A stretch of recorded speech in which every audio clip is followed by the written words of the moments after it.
Breaking news Telangana DGP Shivadhar Reddy నియామక ఉత్తర్వుల రద్దుకు high court నిరాకరించింది.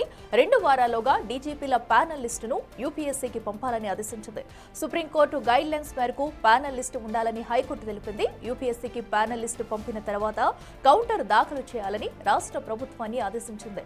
విచారణ వచ్చే నెల 20కి వాయిదా వేసింది కోర్టు.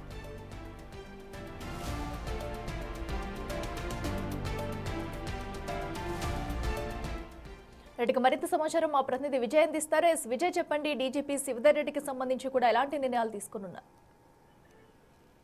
అయితే తెలంగాణ డీజీపీ శివధర్ రెడ్డికి సంబంధించినటువంటి నియామక ఉత్తర్వులు ఏవైతే ఉన్నాయో దానికి సంబంధించి గతంలో కూడా అవి రద్దు చేయాలంటూ కూడా హైకోర్టులో పిటిషన్ దాఖలు చేసినటువంటి విషయం కూడా మనకు తెలిసిందే. దానికి సంబంధించి హైకోర్టు కూడా ఆ రద్దుకు నిరాకరించింది.